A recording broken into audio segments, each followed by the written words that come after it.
안녕하십니까. 부산센텀병원 진료부장 김정규입니다. 오늘의 주제는 아킬레스 힘줄 파열입니다.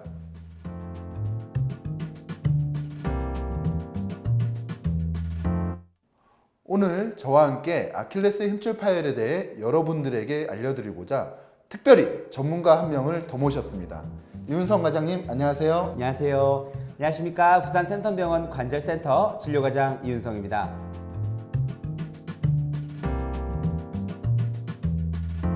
오늘의 주제는 아킬레스 힘줄입니다. 참고로 힘줄은 한자로 건이라고 하는데요. 이전에는 아킬레스 건이라고 더 말해왔지만 요즘에는 환자분들이 이해하기 쉬운 한글 용어를 더 선호하는 것 같습니다. 아킬레스 힘줄이란 어떤 것인지 특성에 대해 이윤성 과장님께서 말씀해 주시길 부탁드립니다. 네, 아킬레스 힘줄은 우리 몸에서 가장 크고 강한 힘줄이라 할 수 있습니다. 반면에 그리스 로마 신화에서 유래되는 아킬레스 건이라는 말처럼 치명적으로 잘 끊어지는 힘줄 가운데 하나라고 할 수 있습니다. 아킬레스 힘줄은 비복근과 가자미근이라는 종아리에 위치한 강한 두 개의 근육이 만나서 힘줄로 만들어지며 종골이라고 하는 뒤꿈치뼈에 붙게 됩니다. 가장 크고 강한 힘줄이지만 또 잘 끊어진다 이렇게 말씀해 주셨는데요. 스포츠 활동 인구의 증가로 아킬레스 힘줄 파열도 발생 추세가 점점 늘어나고 있습니다. 무엇보다 아킬레스 파열인지 아닌지 잘 판단하여 병원을 잘 방문하는 것도 중요하다 볼 수 있습니다. 환자분들이 아킬레스 파열이 발생할 경우 자가 진단할 수 있는 방법이 있을까요? 네, 아킬레스 힘줄 파열의 경우 일단 스포츠 활동에서 잘 발생하게 됩니다. 대개는 이제 큰 충격과 함께 심한 통증을 호소하게 되고 걷기가 힘든 상황이 되기도 합니다. 다만 평소 아킬레스 힘줄이 아팠던 분들, 고령인 분들 이런 분들은 작은 충격으로도 파열이 발생하고 통증이 심하지 않을 수도 있습니다. 자가 진단의 방법으로는 아킬레스 힘줄이 단단하게 잘 안 만져지거나 아킬레스 힘줄 중간 부분이 움푹 들어가는 부분이 확인되면 아킬레스 힘줄의 파열을 의심해 볼 수 있습니다. 이윤성 과장님의 말씀대로 한다면 환자분 스스로도 어느 정도 아킬레스 파열을 확인할 수 있을 것 같습니다. 이와 같이 아킬레스 힘줄 파열이 의심되면 가능한 한 빨리 병원을 방문하여 정형외과 전문의의 진단을 받기를 권해드립니다. 진단이 늦어지고 지연되면 그만큼 힘줄의 이동과 근육의 수축이 발생하기 때문에 치료가 초기에 하는 것보다 더 어려워지는 경우도 발생하기 때문입니다. 아킬레스의 손상 양상과 동반된 병증 상태를 확인하기 위해 대개의 경우 MRI를 통한 정밀 검사가 필요합니다. 자, 그럼 이제 오늘의 본론이자 시청자분들이 가장 궁금해할 치료에 대해 이야기해 보도록 하겠습니다. 아킬레스 힘줄 파열 꼭 수술해야만 하는 것인가요? 네, 무조건 수술을 하는 것은 아닙니다. 환자의 나이와 파열 정도 등 여러 가지 측면을 고려해서 수술 여부를 결정하는데요.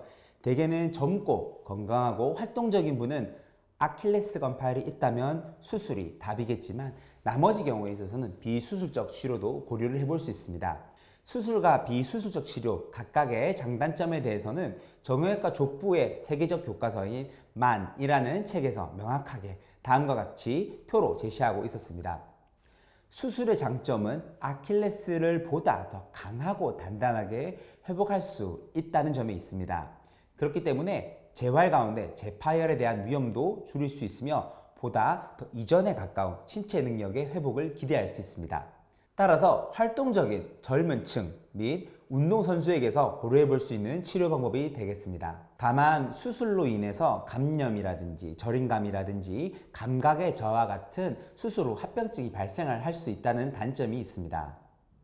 비수술적 치료는 이와 같은 수술로 인한 합병증이 적다는 장점이 있으나 아킬레스건 회복 후 기능이 일부 떨어질 수 있으며 수술보다 재활 과정 중에 재파열의 빈도가 10배 정도 더 클 수 있다는 단점이 있습니다. 사실 수술과 비수술적 치료의 장단점은 이윤성 과장님께서 말씀하신 것이 가장 중요한 부분이며 대부분이라고 할 수 있습니다.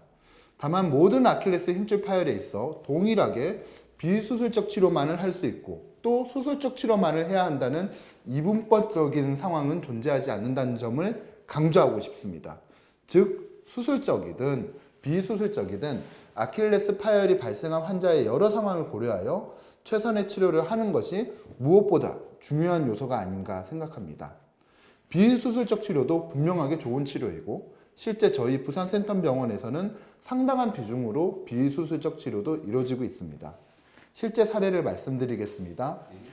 34세 남자 환자고 이 환자는 조깅하다가 좌측 발목을 다쳐서 내원하였습니다. 발 뒤쪽에 통증이 있었고 쩔뚝거리면서 들어오셨는데요. 여러 신체 진찰을 통해 아킬레스 힘줄 파열이라고 판단하여 MRI 촬영을 시행하였습니다. MRI 사진에서 보면 이 발목의 후방 부분에 하얗게 음영이 뜨는 부분을 볼 수가 있고 그 하얀 음영 위아래로 굵게 연결된 검은 띠를 볼 수 있겠는데 이 검은 띠가 바로 아킬레스 힘줄이라 생각하시면 되겠고 중간에 하얀 부분이 아킬레스 힘줄이 끊어진 부분이라 생각하면 되겠습니다. 이 환자는 하얀 부분을 중심으로 아킬레스 힘줄이 완전히 파열된 상태였습니다. 34세의 젊고 건강하고 활동적인 분이었기에 수술적 치료에 대해서 조금 더 비중 있게 설명을 드렸었는데요. 평소 수술을 극도로 싫어하는 편이었기 때문에 비수술적 치료로도 어느 정도 회복할 수 있다고 하니 비수술적 치료를 하고 싶다고 결정하였습니다. 다만 비수술적 치료는 수술보다 10배 정도 재파열이 재활 과정 중에서 잘 발생한다. 물론 전체 빈도에 있어 15% 전후의 높은 빈도는 아니지만 재파열이 발생할 경우 재활 기간이 더 길어질 수 있고 추후라도 수술이 필요할 수 있게 되며 최종적인 아킬레스 힘줄 기능에 있어서도 정상 부분에 약간 못 미치는 경우가 발생한다고 설명하였고 이 환자는 비수술적 치료를 시행하였습니다. 비수술적 치료의 경우라 하더라도 단순하게 그냥 석공호 고정만 하고 그렇게 하는 것이 아니라 체계적인 재활 치료 과정이 필요하고요. 또 치료의 결과를 높이기 위해 다음 영상과 같은 파열 부위에 콜라겐을 주입하게 되는 경우도 있습니다.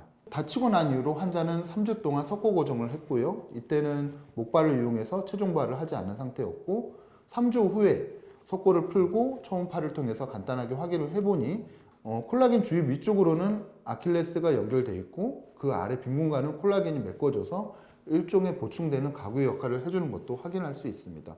석고 고정을 제거한 이후로부터는 이와 같은 부츠를 착용함으로써 재활을 시작하는데요. 2주 간격으로 부츠의 각도를 처음에는 아래로 20도로 처지는 각도로 시작해서 발끝으로 살짝 짚게 한 후 2주 간격으로 10도, 0도 이렇게 조절함으로써 점차적으로 목발을 떼는 다음과 같은 재활 과정을 겪게 됩니다. 1년 후 환자를 초음파를 다시 한번 확인했는데요. 위아래 아킬레스의 연결성이 굉장히 좋고 어디에서 아킬레스가 끊어졌는지 구분할 수 없을 정도로 비교적 잘 회복하였고요. 실제로 환자가 까치발 운동을 하는 영상을 찍어 보았는데 다친 발은 왼쪽인데 오른쪽 발과 그 운동 능력에 있어서 큰 차이를 보이지 않을 정도로 수술을 하지 않고도 아킬레스 파열이 잘 회복된 그런 사례로 볼 수 있겠습니다. 많은 분들이 아킬레스건 파열이다라고 하면 일단 무섭다, 수술해야 된다, 바이올린 이제 못 쓰는 거 아니냐라고 이제 굉장히 겁을 많이 먹게 됩니다. 하지만 무조건 수술을 하기보다는 김정규 부장님 보여주셨듯이 비수술적 치료로도 정말 좋은 결과를 나타냈고요. 잘 회복되고 정상적인 운동까지 가는 것을 보여주었습니다. 이런 식으로 이제 비수술적 치료만으로 회복이 되면 좋겠는데요. 이제 대부분의 환자들은 사실 수술적 치료로 회복이 되는 경우가 많습니다. 수술적 치료를 했던 케이스들을 좀 보여주시면 좀 좋을 것 같습니다. 29세에 축구하다가 다친 환자분이었고 아킬레스 건이 위에서 아래까지 굉장히 심하게 많이 파열된 환자였습니다. 이 환자는 그 안 좋은 부분을 정리하고 나니까 굉장히 5cm 이상 범위가 넓어서 위에 근육을 돌려서 아래로 당겨서 아킬레스를 이어줬던 상태였고 안쪽에 있는 막을 절개를 해서 후방의 막으로 이렇게 쌀 수 있도록 그런 기법을 사용해서 후방의 막을 꼼꼼하게 봉합할 수 있어서 감염 없이 잘 나았던 그런 사례였습니다. 두 번째 사례는 31세 남자 환자로 농구하다 다쳤는데요.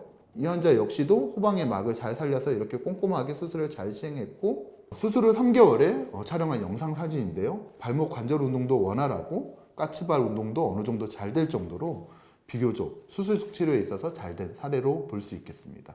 아킬레스건이 파열이 돼서 봉합을 했는데 이제 굽히고 피고 하는 기능적인 부분도 좋았고 저희가 수술할 때 가장 문제가 되는 합병증인 상처가 덧나거나 다시 터지는 경우를 제일 많이 걱정하는데요. 그런 것들도 이제 후방에 결손 부위가 없게끔 잘 봉합을 해서 합병증 없이 좋은 결과를 이끌어냈던 케이스였던 것 같습니다.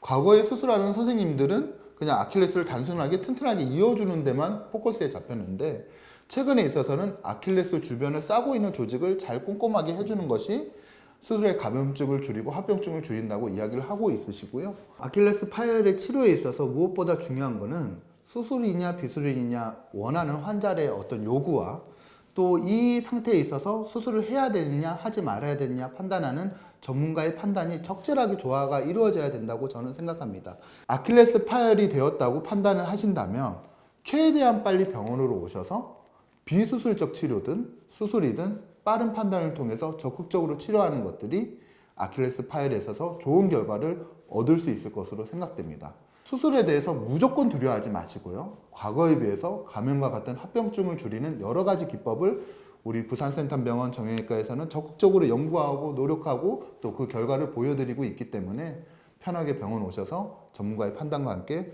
좋은 치료를 받으시면 될 것으로 생각합니다. 네, 병원을 가셔도 이왕 할 거면 센텀병원으로 오시면 저희가 정말 좋은 결과로 보답해 드리도록 하겠습니다. 오늘 아킬레스 파열에 대해서 이야기 나눠보았습니다. 오늘 많은 도움을 받으셨을 것 같고요. 추가적인 도움이나 궁금증 있으시면 댓글 남겨주시거나 저희 병원 홈페이지에다가 댓글 남겨주시면 저희가 답변 드리도록 하겠습니다. 네, 오늘 영상 여기서 마무리 짓도록 하겠습니다. 감사합니다. 감사합니다.